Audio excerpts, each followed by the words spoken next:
Celestine stood at the edge of the ballroom. Her hands gripped the silk of her gown. The fabric felt cold against her palms. She watched him across the room. Duke Thorne Ashford moved through the crowd like a shadow made of silver and steel. He smiled at Lady Arabella. The smile did not reach his eyes. Celestine knew this because she had studied his face for 3 years. She knew every line, every curve, every expression he wore like armor. Lady Arabella laughed. Her hand touched his arm. The touch lingered. Celestine's chest tightened. She looked down at her shoes. The ballroom floor was polished marble. It reflected the chandeliers above. Everything in this room sparkled. Everything except the truth. The truth was heavy.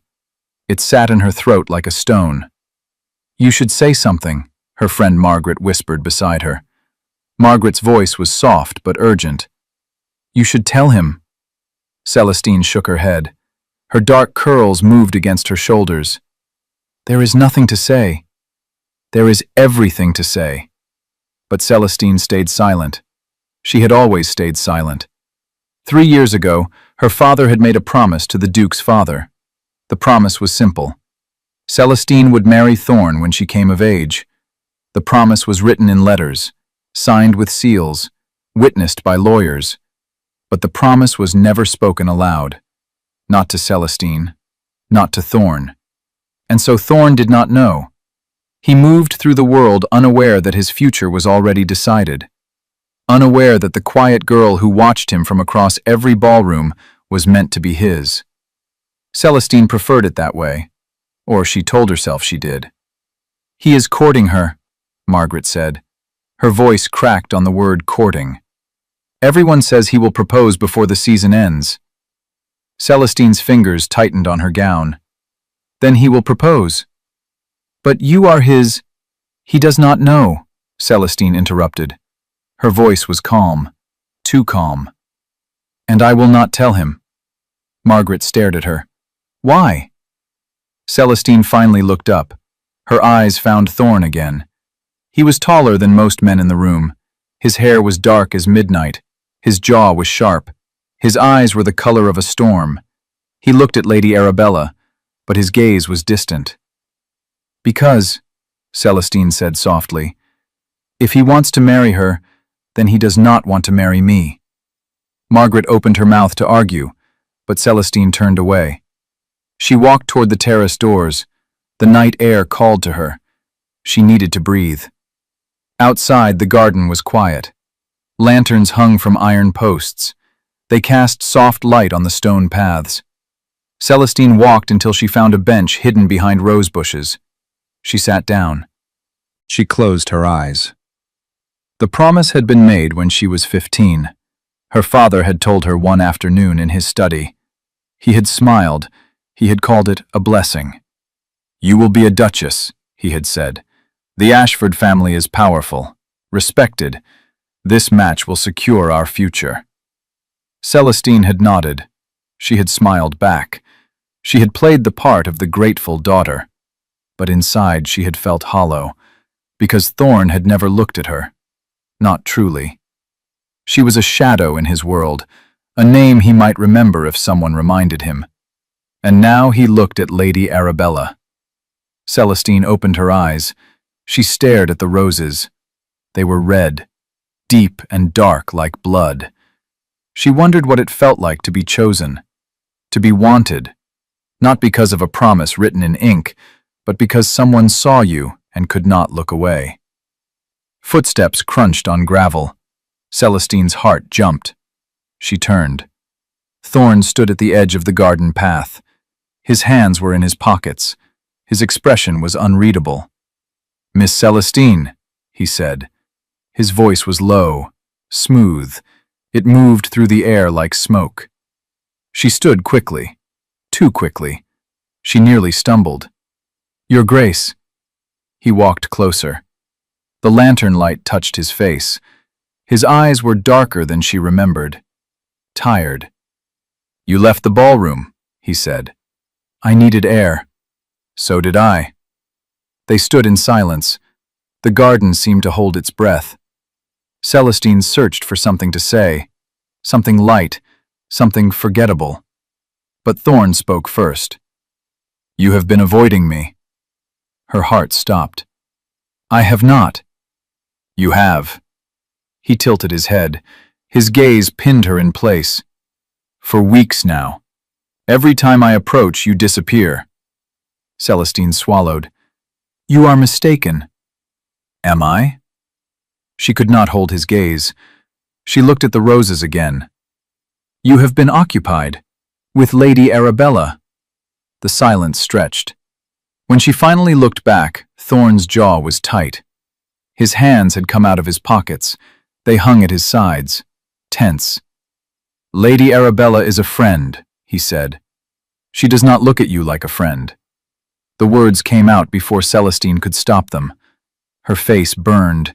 She wanted to take them back, to swallow them whole. But Thorn stepped closer. "And how does she look at me?" Celestine's breath caught. "Like she wants to be your wife." "Is that so?" "Everyone says you will propose." Thorn's eyes narrowed. "Everyone says many things." "But you have not denied it." "Should I?" Celestine's throat closed. She turned away. "I should return inside." His hand caught her wrist, gently.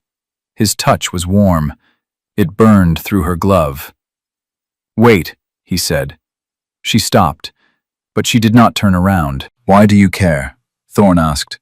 His voice was softer now, almost vulnerable. Celestine's heart hammered. "I do not." "Liar." The word hung between them. Celestine pulled her wrist free. She faced him, her eyes stung, but she refused to cry. "You are free to marry whomever you choose," she said. Her voice trembled. "It is not my place to care." Thorn stared at her. Something flickered in his eyes, something she could not name. "And if I told you," he said slowly, "that I do not want to marry her?" Celestine's breath stopped. "What would you say?" he continued. He stepped closer, close enough that she could see the shadows under his eyes, close enough that she could smell cedar and rain on his coat. She should tell him. She should say the words that had lived in her chest for 3 years, but fear held her tongue. "I would say," she whispered, "that you should follow your heart." Thorn's expression hardened. He stepped back. The distance between them felt like a canyon. "My heart," he said bitterly, "is not as simple as you think." He turned and walked away. Celestine watched him disappear into the shadows. Her hands shook. Her eyes burned. She had stayed silent again. But something had changed. She felt it in the air, in the way Thorn had looked at her, in the way his voice had cracked on the word heart. He was waiting. She realized it now. He was waiting for her to stop him. But she didn't know if she was brave enough. The next morning, Celestine woke to rain. It tapped against her window like impatient fingers. The sky was gray, heavy. She lay in bed and stared at the ceiling. Her maid knocked. "Miss Celestine? You have a caller." Celestine sat up. "Who?" "The Duke of Ashford." Her heart stumbled. She threw off the blankets. "Tell him I will be down in 10 minutes." She dressed quickly. Her maid helped her into a simple blue gown. Celestine did not bother with her hair. She tied it back with a ribbon. Her hands shook the entire time. When she entered the drawing room, Thorn stood by the window. He watched the rain. His coat was damp. His hair was wet. He had ridden through the storm to see her. "Your Grace," she said. He turned. His eyes found hers immediately. They were softer than last night, but still guarded. "Miss Celestine," he bowed slightly. "Forgive the early hour." "Not at all," she gestured to the sofa. "Please, sit." He did not sit. He stayed by the window, his hands clasped behind his back. "I came to apologize," he said. Celestine blinked. "For what?" "For last night." I was abrupt, unkind. You were honest. Honesty can be unkind. She almost smiled. Sometimes. Thorn looked at her for a long moment. Rain streaked the window behind him. It blurred the world outside. I do not want to marry Lady Arabella, he said quietly. Celestine's breath caught. Then why court her? His jaw tightened. Because I am expected to. Expected by whom? My family, society, everyone who watches and judges and decides what is proper. Celestine took a step closer.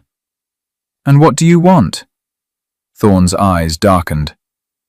What I want does not matter. It should. Should it? He laughed. The sound was bitter. I am a duke. My wants are irrelevant. My duty is everything. Celestine's chest ached. She understood duty. She had lived her entire life inside its cage. Then we are the same, she said softly. Thorn frowned. What do you mean? She looked away. She could not tell him. Not yet. The words were too heavy, too dangerous. Nothing, she murmured. But Thorn crossed the room. He stood in front of her, too close. Close enough that she had to tilt her head to meet his eyes. Do not lie to me, he said. His voice was low, rough. Please. Celestine's throat tightened. I cannot give you what you are asking for. Why not? Because it will change everything. Good. The word was fierce. It startled her. Thorn's hand lifted. He hesitated, then his fingers brushed her cheek. The touch was feather light. It sent lightning through her veins. I am tired, he said, of pretending. Pretending what? That I do not see you. That I have not seen you for years. Celestine's world tilted. Thorn. Every ballroom, he interrupted. His thumb traced her jaw. Every garden, every room, you are there, watching, silent, and I... His voice broke. I have been waiting for you to say something. Anything. Tears burned her eyes. I thought you did not know I existed. I have thought of little else. Her heart cracked open. Then why Lady Arabella? Thorn's hand dropped. He stepped back. His expression shuttered. Because I thought you did not care, he said. I thought... He stopped. He ran a hand through his wet hair. I thought if I moved forward with someone else, you might finally speak, might finally tell me to stop. Celestine stared at him. You courted her to make me jealous. I courted her because I was a coward. The confession hung in the air. Celestine's hands trembled. She clasped them together. And now? Now I am here. Thorn's eyes burned. Asking you to stop me. The words echoed in her chest. They were the same words Margaret had said, the same truth Celestine had been running from. But fear still held her. I cannot, she whispered. Thorn's face went blank. I see. No, you do not. But he was already walking toward the door. His shoulders were rigid. His steps were quick. Thorn, wait! He stopped. His hand was on the door handle, but he did not turn around. If you cannot stop me, he said quietly, then I will marry her. Celestine's stomach dropped. You do not mean that. I do. He looked back at her. His eyes were empty. I cannot keep waiting, Celestine. I cannot keep hoping for something that will never come. He left. The door closed softly behind him. Celestine stood alone in the drawing room. The rain grew louder. It pounded against the windows like fists. She sank onto the sofa. She buried her face in her hands. She had stayed silent again, and this time, it might cost her everything. 2 weeks passed. Celestine did not see Thorn, but she heard about him. Everyone talked about him, about Lady Arabella, about the proposal that was coming any day now. Celestine stopped attending balls. She told her mother she was ill. Her mother believed her, or pretended to. Margaret visited often. She brought tea and gossip and worried glances. "You look terrible," Margaret said one afternoon. She poured tea into delicate cups. The steam rose between them. Celestine stared out the window. The rain had finally stopped. The sun was out. It made everything too bright. "Thank you," Celestine said dryly. "I mean it. You are wasting away."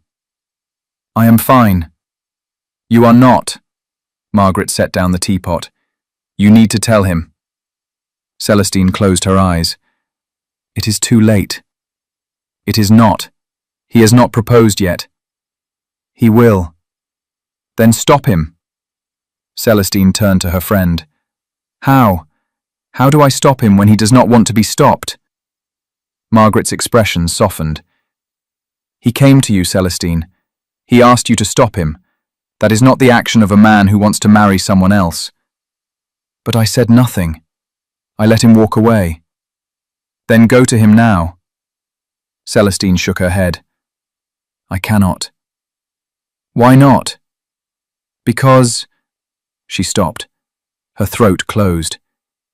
"Because if he rejects me, I will not survive it." The truth was out. It sat between them like a living thing. Margaret reached across the table. She took Celestine's hand. Her grip was firm, warm.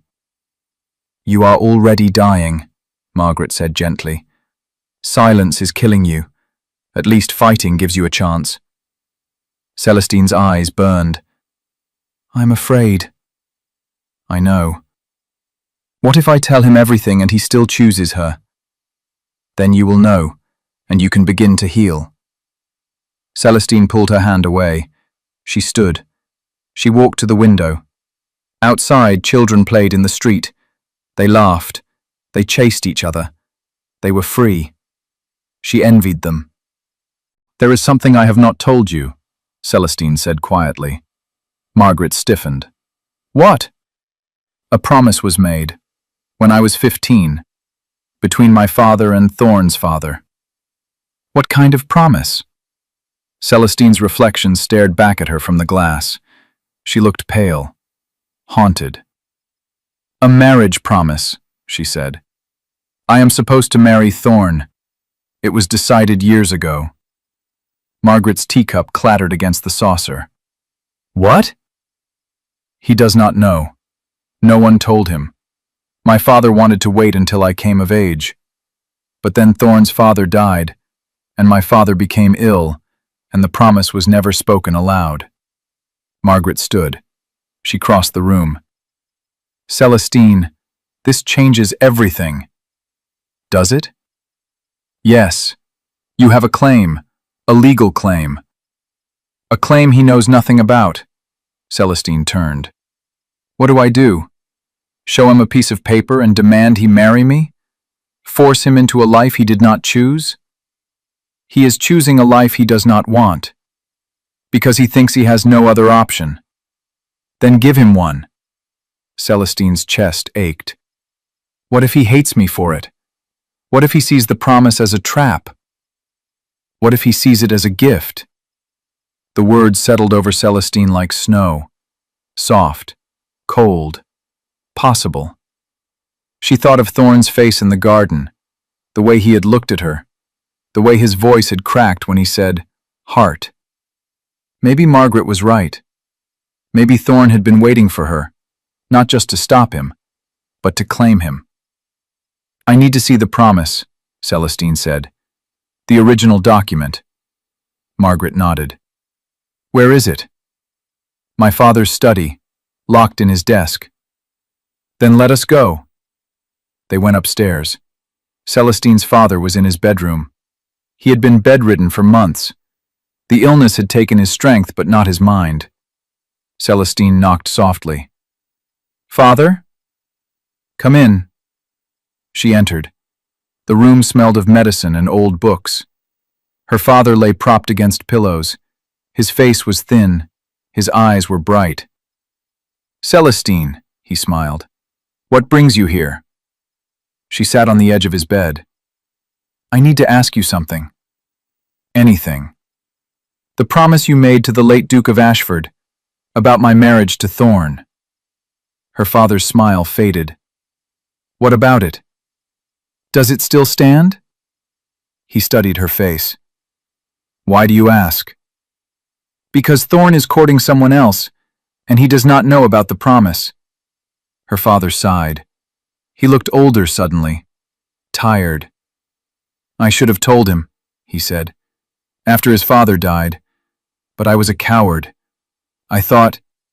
He stopped. I thought if the two of you fell in love naturally, the promise would not matter. You would choose each other anyway. But we did not. Did you not? Celestine blinked. What? Her father reached for her hand. His skin was papery, fragile. I have seen the way you look at him, child, and I have heard the way he asks about you. He asks about me? Every time we meet, he is careful, subtle, but he always asks, how is Miss Celestine? Is she well? Is she happy? Celestine's heart squeezed. Why did you not tell me? Because I wanted you to find each other without the weight of the promise. I wanted you to choose freely. Tears slipped down her cheeks. But now he is choosing someone else. Her father's grip tightened. Then you must tell him the truth. All of it. The promise. Your feelings. Everything. What if he does not want me? Then the promise is void.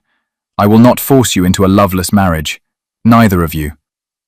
Celestine stared at her father. He had always seemed so strong, so certain. But now she saw the fear in his eyes, the regret. He had been waiting too, waiting for her to fight. Where is the document? She asked. In my desk, bottom drawer. The key is in the music box on the mantel. Celestine kissed his forehead. Thank you. Do not thank me yet.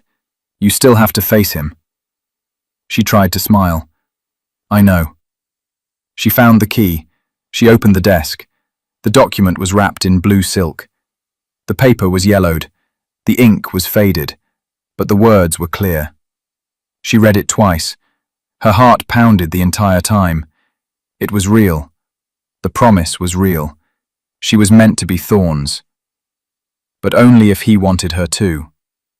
The engagement party was in 3 days. Everyone said Thorn would propose to Lady Arabella that night. It would be official, final. Celestine had 3 days to stop him. She sent a note to Ashford Manor. It was simple, direct. I need to speak with you. It is urgent. Please come. She did not sign it. She did not need to. He would know her handwriting. He came that evening. The sun was setting. The sky was orange and pink. It looked like the world was on fire. Celestine waited in the garden, the same garden where they had spoken before. The roses were blooming. They smelled sweet, almost too sweet. She heard his footsteps before she saw him. Her heart climbed into her throat. Thorn appeared between the hedges. He wore black. He looked like a shadow, like something dangerous and beautiful. You sent for me, he said. His voice was careful, controlled. I did. He stopped a few feet away. Why? Celestine took a breath. She had practiced this moment in her mind 100 times, but now that he was here, the words scattered. Because I need to tell you something, she said. Then tell me. She pulled the document from her pocket. She had folded it carefully. It felt heavy in her hand. This is a promise, she said, made by my father and your father, 15 years ago. Thorn's eyes narrowed. What kind of promise? She held it out. Read it. He hesitated. Then he took the paper. He unfolded it slowly. His eyes scanned the words. His expression did not change, but his jaw tightened. His hands gripped the paper too hard. When he finished, he looked up. His eyes were cold, flat. Is this real? He asked. Yes. How long have you known? Since I was 15. His laugh was sharp, bitter. Of course. And you said nothing. You let me court another woman. You let me make a fool of myself. You stayed silent while I waited and hoped and... He stopped. He crumpled the paper in his fist. Why? Celestine's throat closed. Because I did not want you to marry me out of obligation. Obligation? Thorne's voice rose. You think this is about obligation? Is it not? No. He stepped closer. His eyes blazed. This is about you, about the fact that I have been bound to you my entire life and did not even know it. Thorne. Did you laugh? He demanded. When I told you I was courting Arabella, did you enjoy watching me suffer? No. Tears spilled down her cheeks. I was suffering too. Then why did you not tell me? Because I was afraid. Of what? Of you. The words ripped out of her.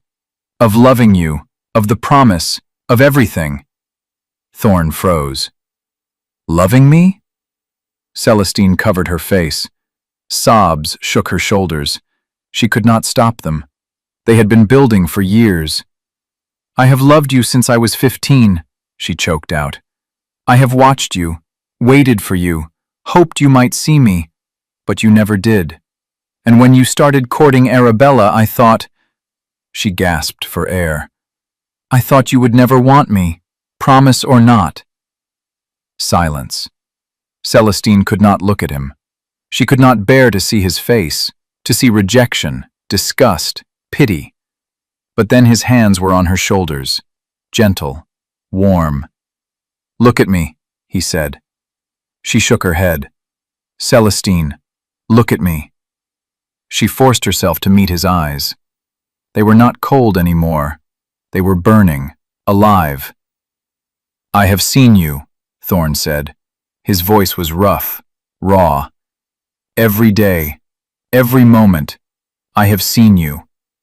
Her breath hitched. You have? Yes.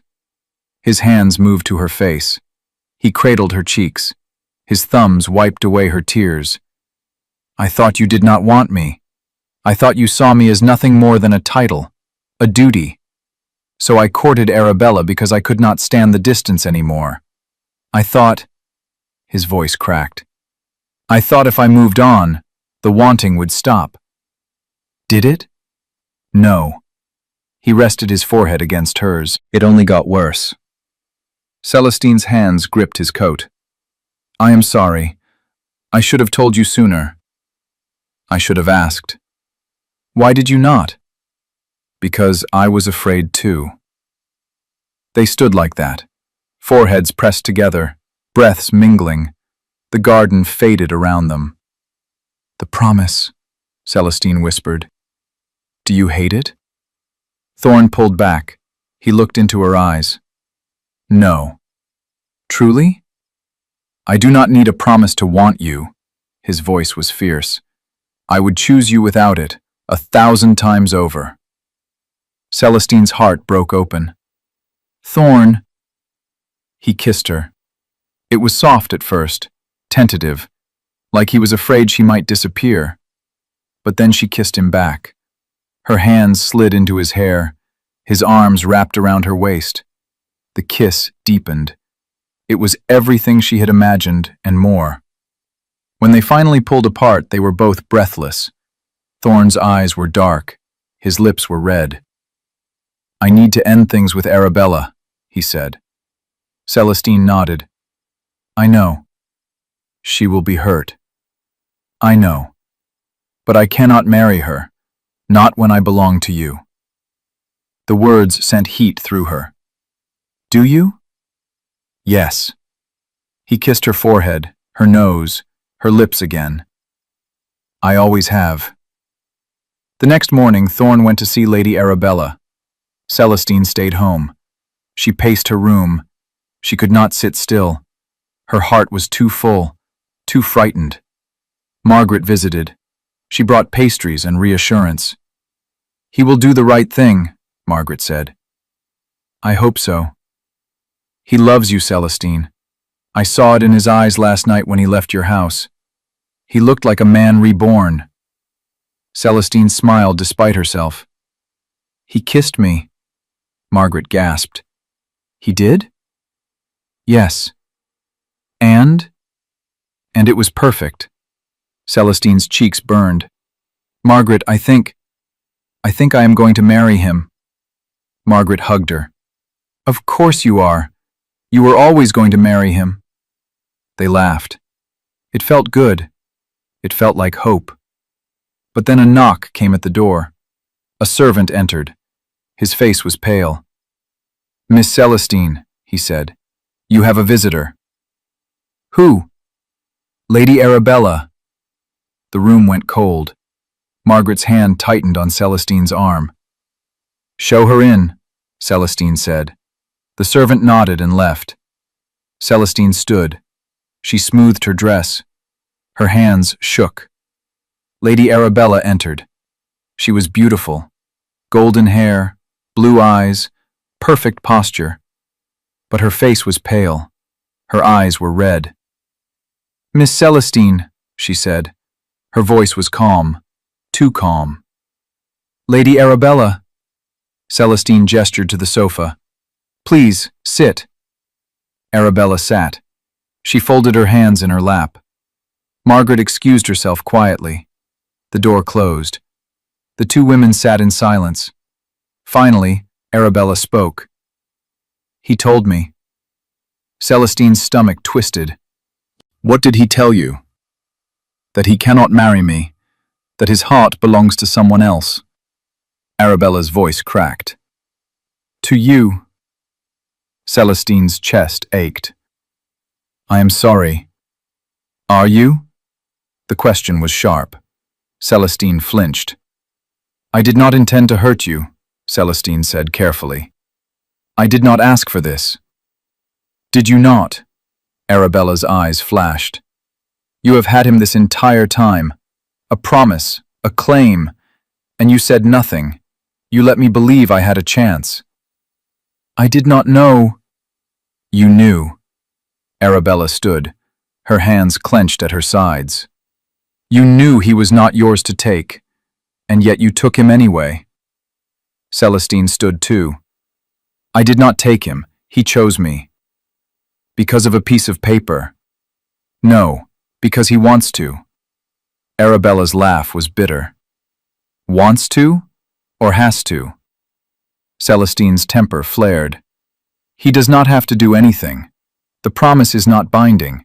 It can be broken. My father said so himself. Then why did you show it to him? Celestine hesitated. Because he had a right to know. Or because you were afraid you would lose him. The words hit like a blow. Celestine's breath caught. Arabella stepped closer. You were afraid. So you used the promise as a weapon. You trapped him. That is not true. Is it not? Arabella's eyes were cold. You stayed silent while he courted me. You let him think he was free.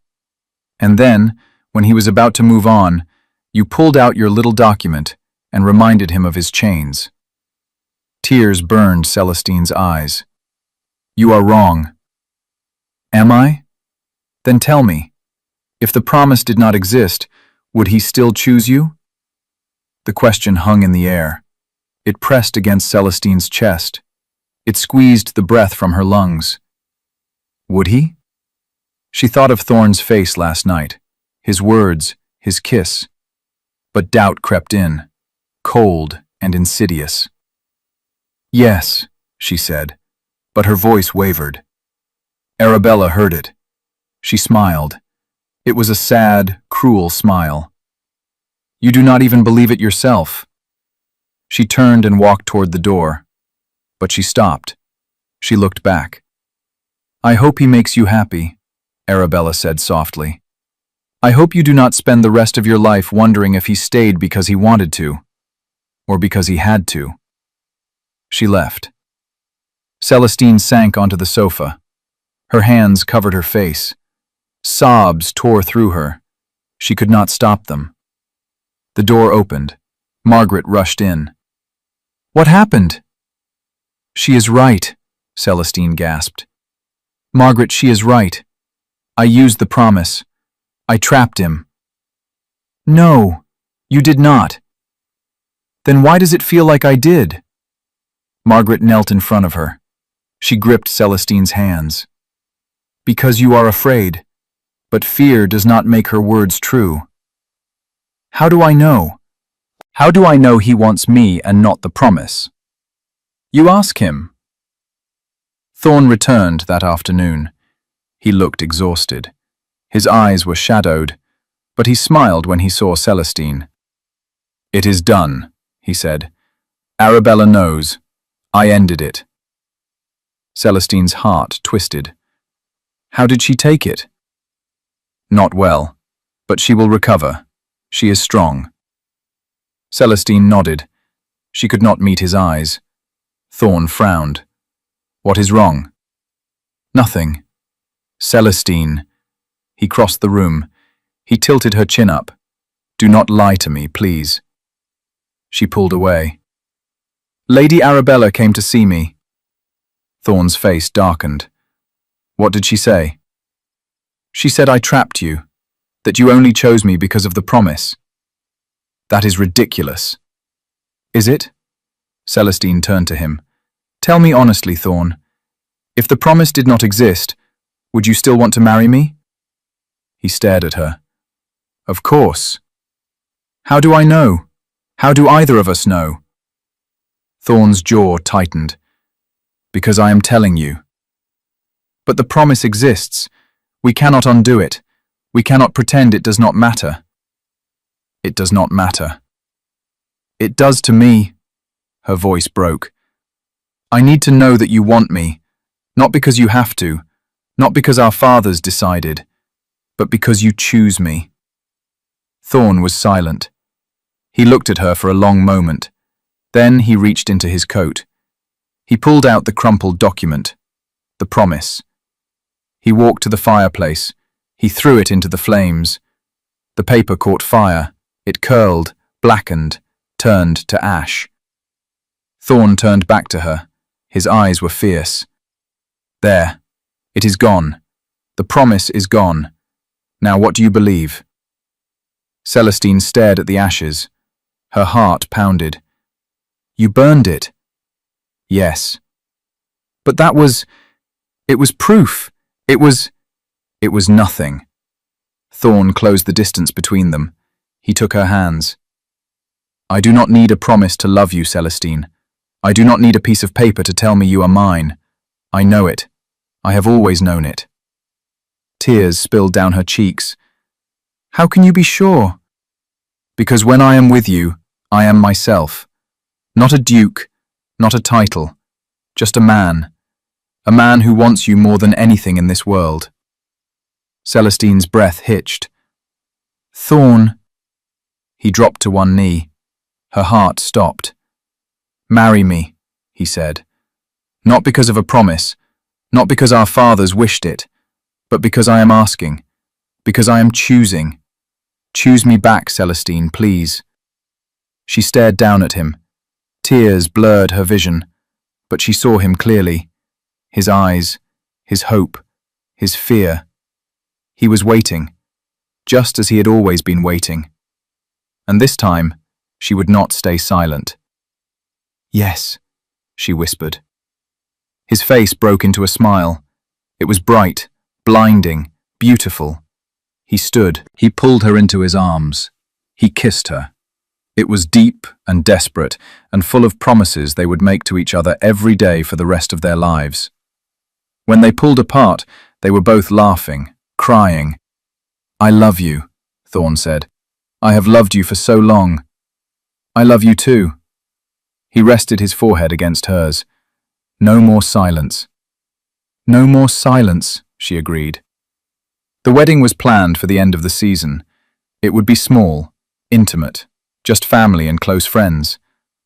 Celestine spent her days in a haze of happiness. She could not stop smiling. Thorn visited every day. They walked in the garden. They talked for hours. They learned each other in ways they had never been able to before. But something still bothered her, a small, nagging doubt. One afternoon she asked him about it. They were sitting under a willow tree. The branches hung around them like curtains. "Thorn," she said, "why did you really court Lady Arabella?" He looked at her. His expression was serious. "I told you. I thought you did not want me." "But there is more, is there not?" He sighed. He looked away. "Yes." "Tell me." He was silent for a long moment. Then he spoke. "My mother wanted me to marry her." Celestine's stomach dropped. "Your mother?" "Yes. She and Arabella's mother are old friends. They planned it when we were children. Arabella was supposed to be my bride. So there was a promise with her too. Not officially, but everyone expected it. My mother especially." Celestine's chest tightened. "And you agreed because you wanted to please her?"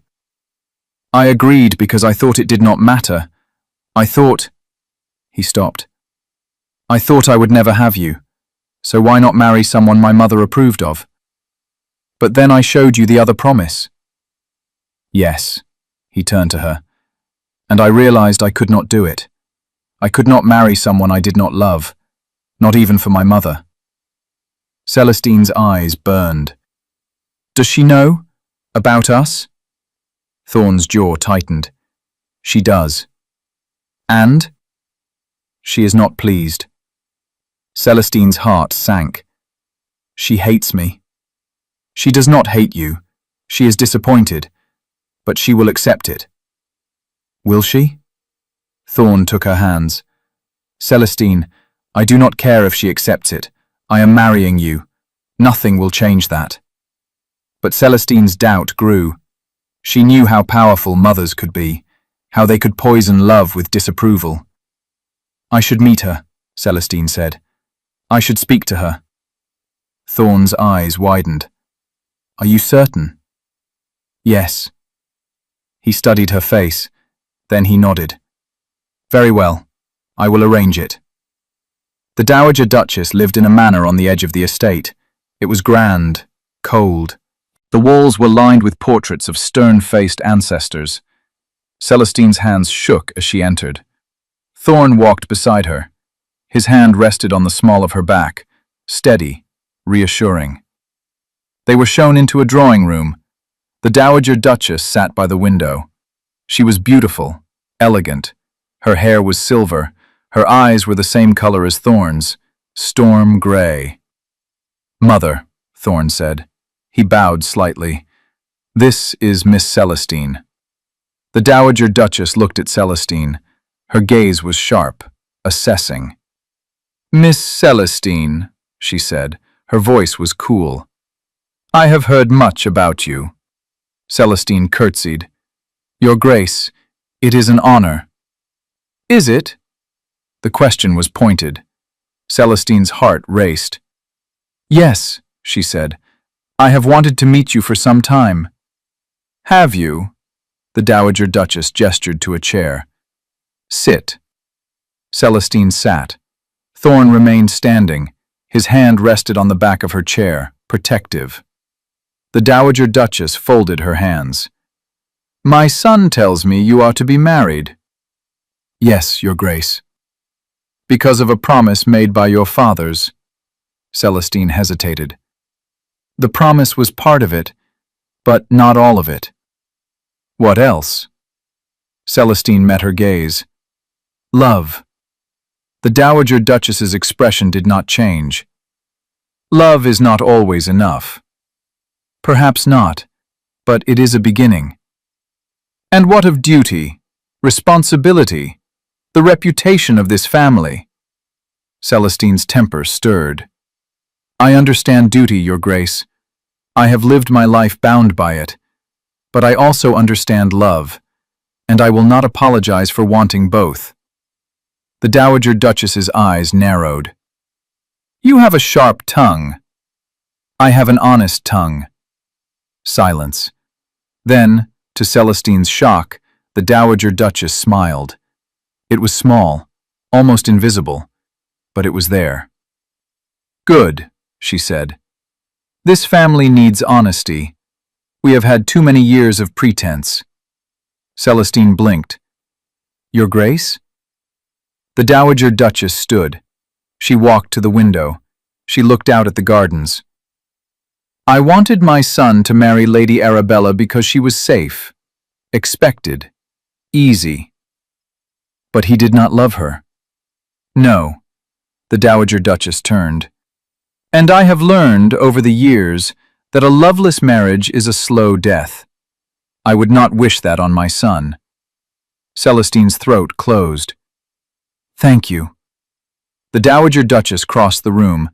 She stood in front of Celestine. She reached out. She touched her cheek. The gesture was tender, unexpected. "Make him happy," she said softly. "That is all I ask." Celestine's eyes filled with tears. "I will. I promise." The Dowager Duchess smiled again. This time it was real, warm. "Then you have my blessing." Thorn exhaled. He had been holding his breath. Celestine realized he had been as nervous as she was. They left the manor hand in hand. The sun was setting. The sky was painted with gold and red. "That went better than I expected," Thorn said. Celestine laughed. "She terrified me." "She terrifies everyone." "But she gave us her blessing." "She did." Thorn stopped. He pulled Celestine into his arms. "We are really doing this." "We are." He kissed her, slow and sweet. The world faded around them. The wedding day arrived like a dream. The sky was clear, the sun was bright. The church was filled with flowers, white roses, lilies, ivy that climbed the pillars. Celestine stood in the back room. Margaret helped her into her gown. It was ivory silk, simple, elegant. It made her feel like a queen. "You are beautiful," Margaret whispered. Celestine stared at her reflection. She barely recognized herself. Her eyes were bright. Her cheeks were flushed. She looked happy, truly happy. "I am getting married," she said. The words felt unreal. "You are?" "To Thorn." "To Thorn!" Celestine turned to her friend. "Thank you. For everything. For pushing me. For believing in me." Margaret hugged her. "You did this yourself. You fought. You spoke. You claimed your happiness." A knock came at the door. Celestine's father entered. He looked frail, but his eyes were bright, proud. "Are you ready?" he asked. Celestine took his arm. "Yes." They walked down the aisle. The church was full, but Celestine only saw one person. Thorn stood at the altar. He wore black. His hair was brushed back. His eyes were locked on her. When she reached him, he took her hand. His grip was firm, steady. The ceremony was a blur. Words were spoken, vows were made, rings were exchanged. And then the priest said, "You may kiss your bride." Thorn cupped her face. He kissed her. It was soft, reverent. It tasted like forever. The church erupted in applause, but Celestine did not hear it. She only heard Thorn's heartbeat. She only felt his warmth. "My wife," he murmured against her lips. "My husband," she whispered back. They walked out of the church together. The sun was bright. People threw rice, cheered. But Celestine and Thorn only had eyes for each other. They climbed into the carriage. The door closed. The world fell away. Thorn pulled her into his lap. He kissed her neck, her jaw, her lips. "Finally," he breathed, "you are mine. I was always yours, and I was always yours." The carriage rolled forward, toward their new life, together. They spent their honeymoon at a cottage by the sea. It was small, cozy. The sound of waves filled the air. Celestine woke every morning to sunlight and Thorn's arms around her. She had never felt safer, happier. They walked along the beach. They collected shells. They talked about everything: the future, children, dreams. One evening they sat on the sand. The sun was setting. The sky was purple and orange. "I have something to tell you," Thorn said. Celestine turned to him. "What?" "The promise. The one I burned." Her heart skipped. "What about it?" "I lied. I did not burn the original." Celestine's breath caught. "What?" Thorn reached into his coat. He pulled out a folded piece of paper. It was yellowed, faded, but intact. "I burned a copy," he said. "I kept the original." Celestine stared at it. "Why?" "Because it is part of our story. I did not want to erase it. I wanted to honor it. But I also wanted you to know that I chose you freely." Tears filled her eyes. "Thorn." He handed her the document. "This is yours. Do with it what you wish. Keep it. Burn it. I do not care. Because the promise does not define us. We define us." Celestine looked at the paper. She thought about everything it represented: the fear, the doubt, the love. Then she tore it in half. Thorn's eyes widened. "Celestine!" She tore it again, and again, until it was nothing but scraps. Then she threw the pieces into the wind. They scattered over the ocean, white fragments against the dark water. "We do not need it," she said. "We never did." Thorn pulled her close. "No, we did not." They sat together as the sun disappeared, as the stars came out, as the world turned dark and beautiful around them. They returned to London at the end of summer. The city was alive, bustling, full of noise and colour. Their home was a townhouse near the park. It was elegant, warm. Celestine filled it with books and flowers. Thorn filled it with laughter. Life settled into a rhythm. Thorn managed his estates. Celestine hosted dinners. They attended balls. They visited friends. But something was different now. Celestine no longer stood at the edge of ballrooms. She stood at the centre. Thorn's hand in hers, his eyes on her, always on her. One evening they attended a ball at Lady Pembroke's estate. The ballroom was crowded. Music played. Dancers swirled. Celestine saw Lady Arabella across the room. She was dancing with a young man, a viscount. He looked at her like she was the sun. Arabella caught Celestine's eye. She paused, then she smiled. It was small, but genuine. Celestine smiled back. Thorn leaned down. "Are you all right?" "Yes." Celestine looked up at him. "I am perfect." He kissed her forehead. "Dance with me." "Always." They moved onto the floor. Thorn's hand rested on her waist. Her hand rested on his shoulder. They swayed to the music. "Do you ever regret it?" Celestine asked softly. "Choosing me over her?" Thorn's eyes darkened. "Never." "Truly?" "Celestine." He stopped dancing. He cupped her face. "You are the best thing that has ever happened to me. I would choose you 1,000 times, in every life, in every world." Her throat closed. "I love you." "I love you more." "Impossible." He grinned. "We can argue about it later." "In bed?" His eyes flared. "Exactly." They left the ball early. They did not say goodbye. They simply vanished into the night. Their carriage raced through the streets. Thorn could not keep his hands off her. He kissed her neck, her collarbone, her lips. "You drive me mad," he murmured. "Good." He laughed. It was a sound of pure joy. When they arrived home, Thorn carried her inside, up the stairs, into their bedroom. He laid her on the bed. He looked down at her. His eyes were full of love, desire, promise. "My wife," he said. My husband. And then there were no more words, only touch, only breath, only love. Months passed. Winter came. Snow covered the city. Celestine and Thorn celebrated their first Christmas together. The house was filled with warmth, with laughter, with family. But one evening, as they sat by the fire, Celestine felt a strange weight in her chest. She had been keeping a secret, a small one, but it felt heavy. "Thorn," she said, "I need to tell you something."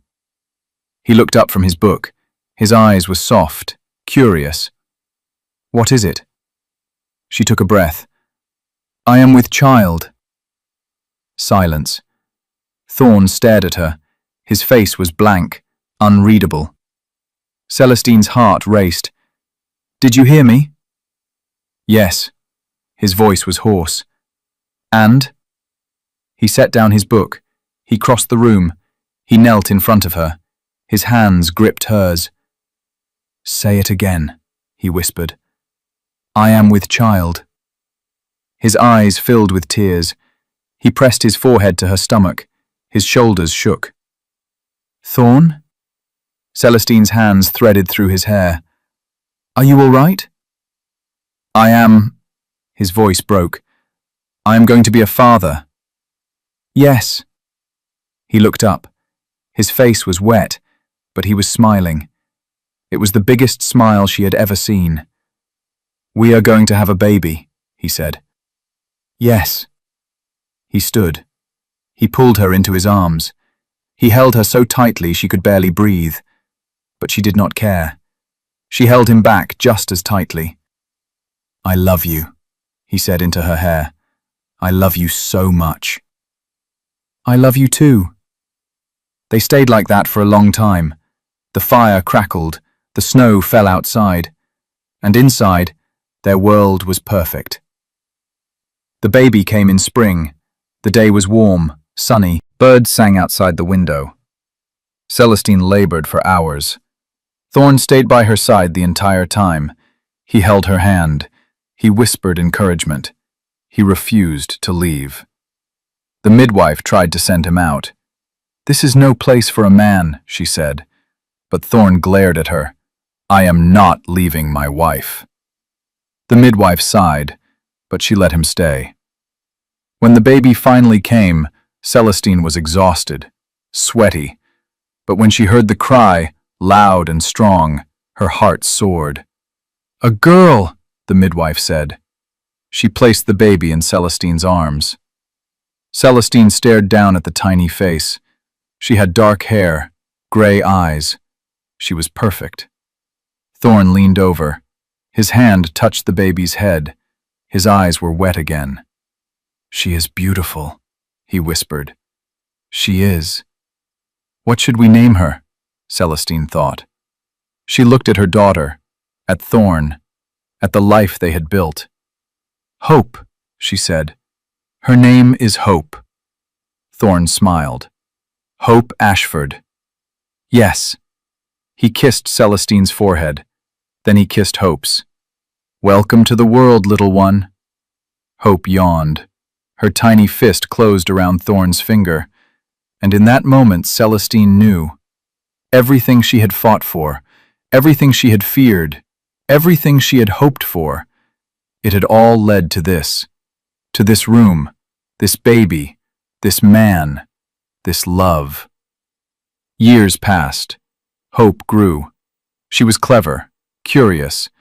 She had her father's eyes and her mother's quiet strength.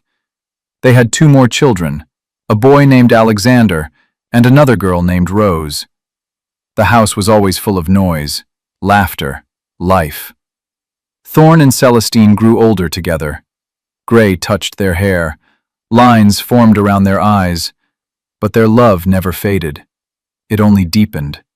They still walked in the garden, still danced in ballrooms, still whispered secrets in the dark. One evening when Hope was 15, she asked Celestine a question. "Mama," she said, "how did you and Papa fall in love?" Celestine smiled.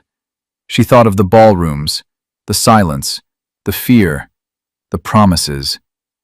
"It was not easy," she said. "We almost missed each other." "How?" "I was too afraid to speak, and he was too afraid to ask." Hope frowned. "Then how did you find each other?" "I stopped being silent, and he stopped waiting." Hope tilted her head. "What does that mean?" Celestine took her daughter's hand. "It means that love requires courage. It requires you to speak, to fight, to choose, even when you are terrified." "And you chose Papa." "I did, and he chose me." "And you lived happily ever after?" Celestine laughed. "Not always, but we lived, together, and that was enough." Hope smiled. "I want a love like that." "Then you will have to be brave." "Like you?" Celestine kissed her forehead. "Braver." Thorn and Celestine grew old together. Their children had children. The house was always full, always warm. One winter evening, Thorn and Celestine sat by the fire. They were alone. The house was quiet. The grandchildren had gone home. "Do you remember the garden?" Thorn asked. His voice was soft, tired. "Which garden?" "The one where I kissed you for the first time." Celestine smiled. "Of course. I knew that night. I knew I would love you forever." "Did you?" "Yes." He reached for her hand. His grip was weak but steady. "And I have, every day." Celestine's eyes filled with tears. "I love you too."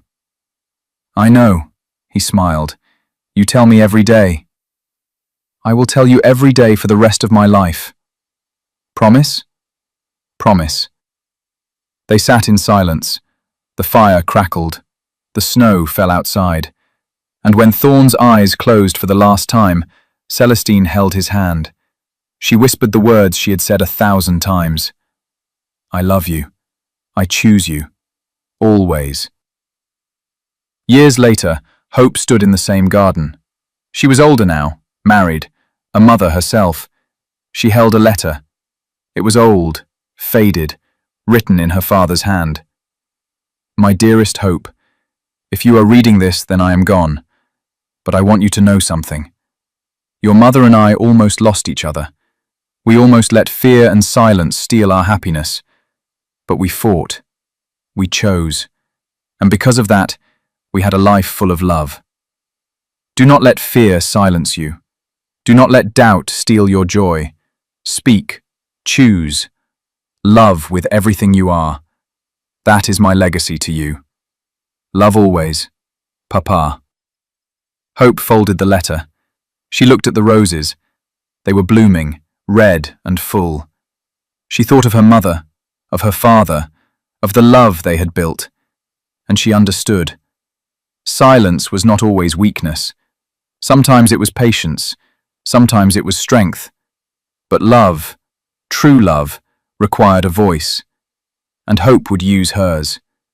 She walked back to the house. Her husband waited on the steps.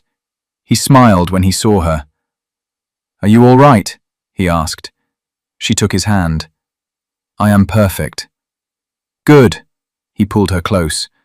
"I love you." "I love you too." And in that moment, Hope knew. The legacy would continue. The love would endure. Because silence could not win. Not when there were still words to speak, still hearts to choose, still promises to make.